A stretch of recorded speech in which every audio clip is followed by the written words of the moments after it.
May pupuntahan nga ako ngayon pero bago yun, magbubukas muna ako ng parcels na hindi ko nabuksan.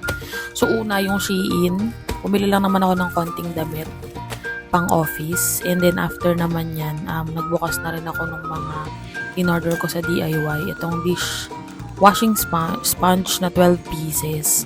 Parang wala pang 100 yan guys. So kaya napakuha ko. Tapos itong mighty band para sa sapatos ko. Nasira na siya kasi. Tapos, screwdriver at saka no more nails. Ayan. May gagawin kasi akong DIY na gamit sa loob ng kwarto. So, after niya, nagluto muna ako ng tanghalian para kila mama. Ayan. So, naggata ako ng langka. Actually, parang di, masyado pang malabnaw. Pero anyways, masarap naman siya. Tapos, ito, nagprito lang ako ng daing na isda. So, ayan. Smoked mackerel. Masarap din siya. Nabili ko lang din siya sa Pure Gold.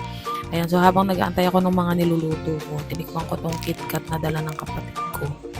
So after niya, dumiretso na ako dun sa lalakarin ko. Ayan, so nag-book lang ako ng Grab. Thank you so much sa sponsor.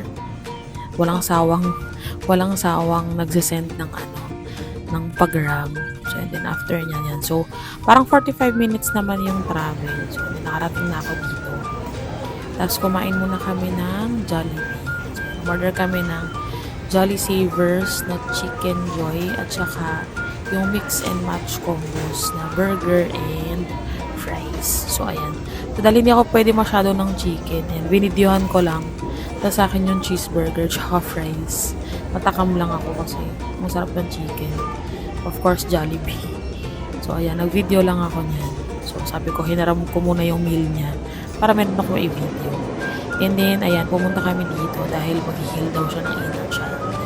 Ewan ko dito. Pero anyways, dahil libre naman, go. Ayan, so, bumisita kami sa time zone dito sa Ayala House, Manila Bay. So, nag-reload lang kami ng 1,000. So, tag 500 kami. So, ito syempre yung una kong pinunta sa Sushi.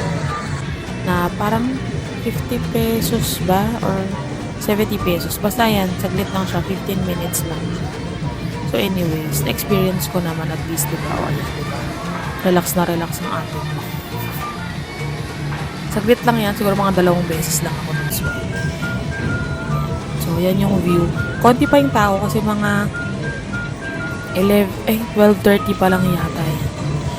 So anyways, after naman yan, so nag-dinner kami dito sa Food Club Manila.